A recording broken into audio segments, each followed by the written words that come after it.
Okay, Beyond the Gates fans, I want to talk about Martin for a little bit here.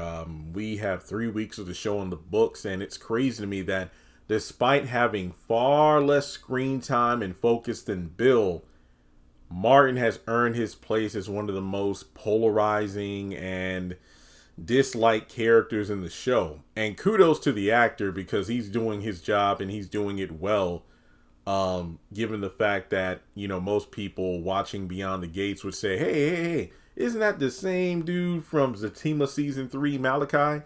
Yes, it is.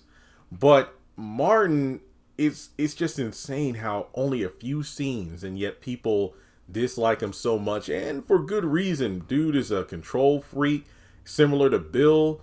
He wants his spouse to be submissive and pretty much put their entire lives on hold. Basically, hey, the life, the career, the success you had before you met me, I want you to throw that all out the window so you can take care of me and our family.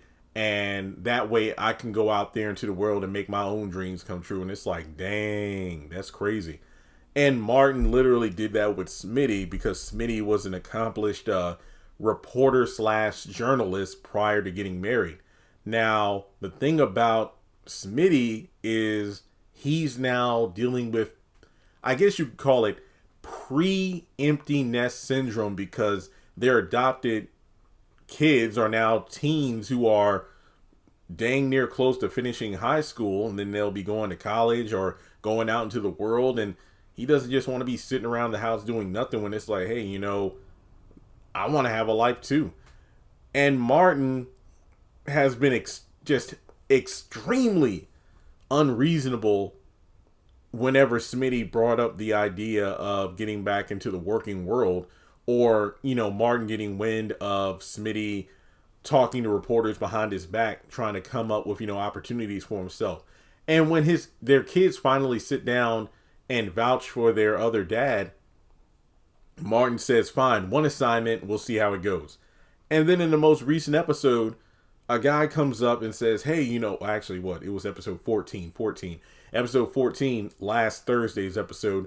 A guy, I believe this was at Nicole's award ceremony, came up to Martin talking about, hey, I heard your better half was trying to get back into the working world, and I think I found a gig for him.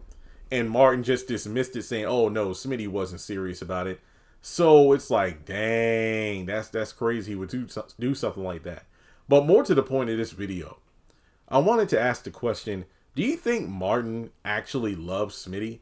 Now, one could argue, well, given they've been together so long, yeah, I think I think he is in love with him. But I want to talk about like before they got together, because I remember saying this several episode reviews ago. When you look at how Martin conducts himself, how calculated he is, he definitely seems to not just base his political career around statistics, but also his marriage and his personal life.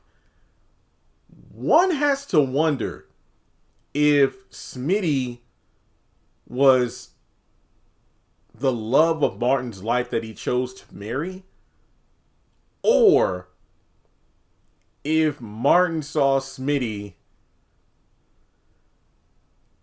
as a political opportunity due to the fact that he's a black man, and I'm referring to Martin, of course.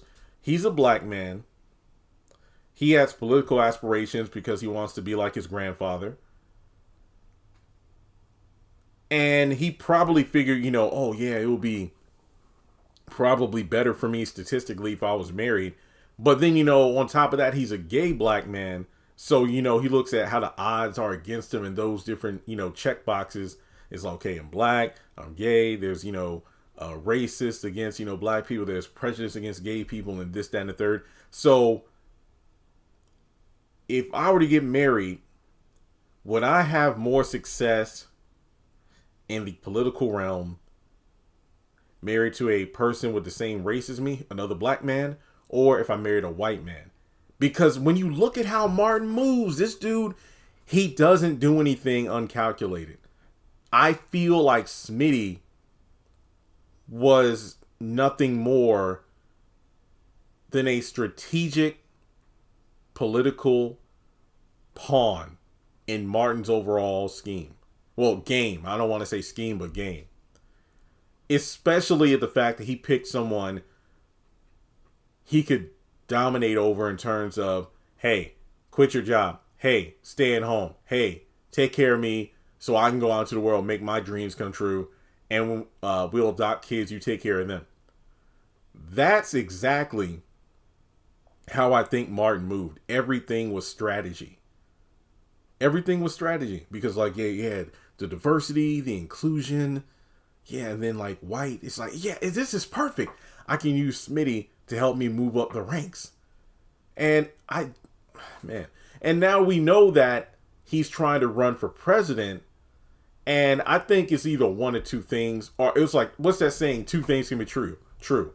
He either A, wants to be president because he just wants to be, because as Vernon pointed out, so what's this? A congressman or senator who is bored in their current position and you want to strive for more.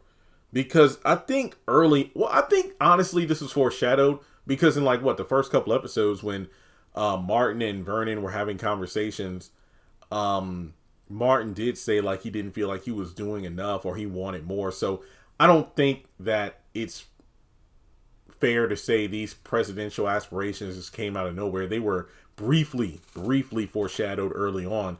But part of me also felt like after Martin overheard Smitty talking to Nicole about going back to the working world as a reporter, did Martin just say he was running for president just to kind of one up Smitty to be like, okay, I'm running for president, so you have to be, the stay-at-home husband, make appearances with me on the campaign trail and whatnot, so you have to be submissive again. You can't go out into the reporting world.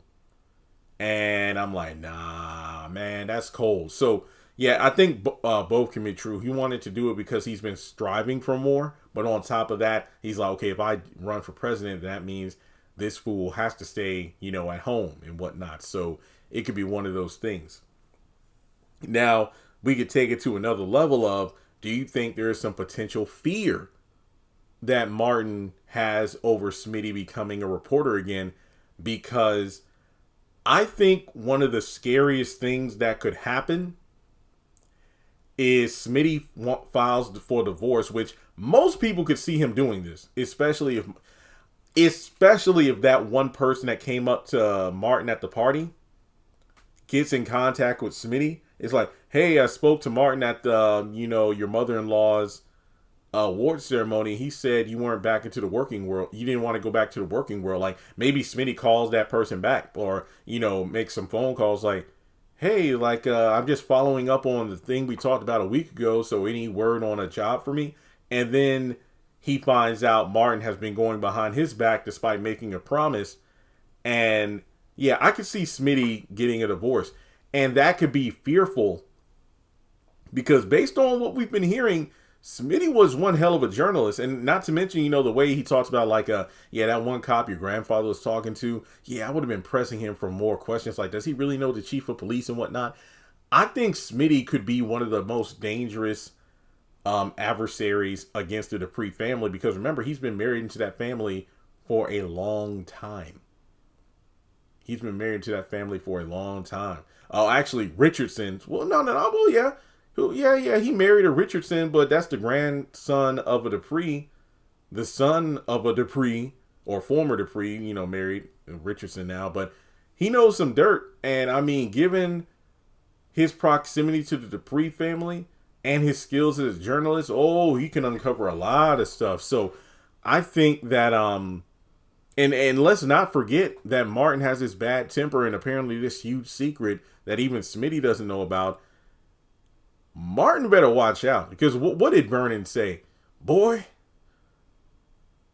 you've let your arrogance replace your common sense. And I'm like, oh, dang. So Martin better watch out. But yeah, well, what do you think? Do you think Martin actually loves Smitty, or do you think he was just like the right person to latch on to for the sake of his, the way his personal life will look to potential voters? So like and subscribe, and I'll catch you in the next video.